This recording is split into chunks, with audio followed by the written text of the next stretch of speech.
Good morning, guys, and welcome to lockdown day 7. Can you believe it? We have managed a week already and a yellow week in quarantine. And sure, but the time went quick, eh? It really went quick. So please give yourself a pat on the back. Yesterday was such a lovely day. I let go and basically let all out on my video. And thank you, Jules, for your constructive criticism. Much appreciated. And today I want to give a big shout out to my friend Rian and his husband Beatrice in New Zealand.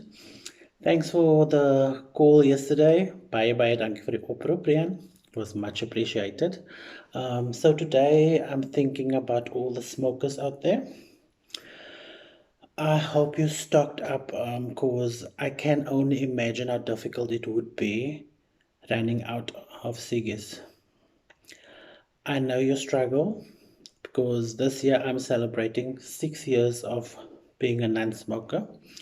So I think though through all of this, my biggest problem is, or my biggest fear, is running out of alcohol.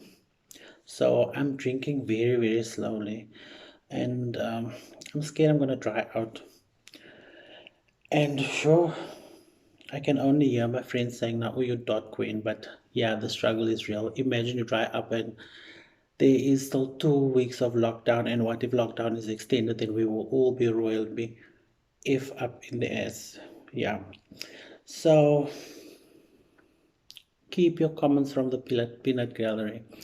Any case, on with another 14 days to go, I don't know. I'm just so scared. I'm sipping alcohol like it's gold. So, and I understand now why people went on the way they did the day before lockdown.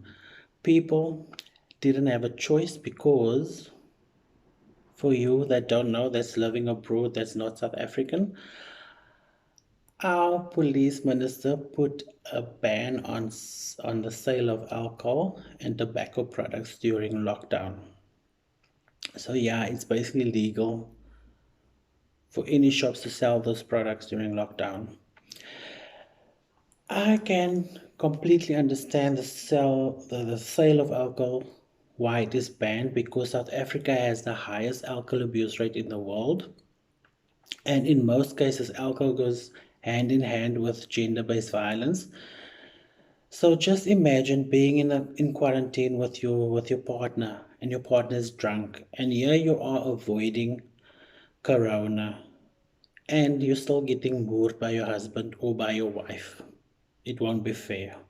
So yeah, it will be a catastrophe. So maybe it is a good thing. I totally understand why the ban of alcohol, but the cigarette thing I just don't get. So yeah, what did the cigarette do to anybody?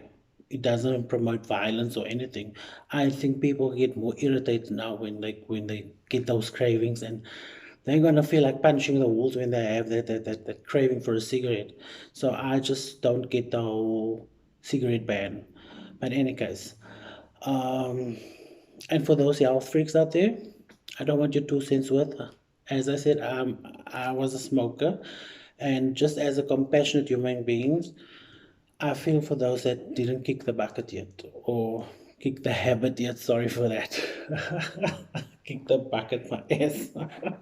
Anywho, lately I've been struggling to sleep, and at night I'm watching YouTube most of the night, and then I get like 2 hours sleep in there because I don't know, Netflix seems a bit boring lately. So if you've got any suggestions, just send it through to me or DM me. So this morning I woke up with this craving for a Gatsby. That was like 8 o'clock this morning.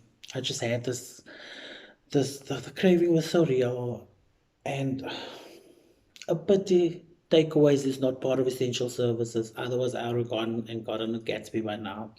So, to my foreign buddies out there, and also those privileged people who doesn't know what a Gatsby is, it's basically a junk food item, and it's not associated with a Great Gatsby at all.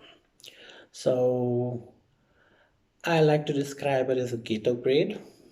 It's basically a huge baguette, probably about 55 centimeters, 55 centimeters long. It can be longer or shorter, but I think 55 centimeters is just perfect. So, it's cut horizontally and stuffed with French fries. We call it chips in South Africa.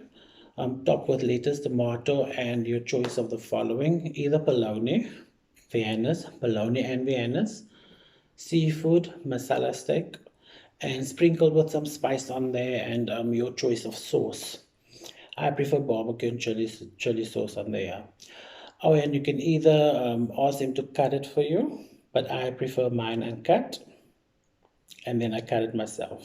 Focus, people, focus. I'm talking about a Gatsby here. Yeah, I like mine uncut. So I think a Gatsby is the first thing that I'm going to go buy when I get out of lockdown. Before I go, I just want to remind all South Africans tomorrow, Friday, the 3rd of April, South Africa will unite and come together as a nation. And because we cannot be together and hold hands, please tune into your radios at 1 o'clock and let's join and sing our national anthem and stand together as South Africans and as the world champions that we are. And we can sing Kosi Sikalele at 1 p.m. People, let's continue the fight by staying at home, stay safe, and flatten the curve. Till tomorrow. Cheers. Bye.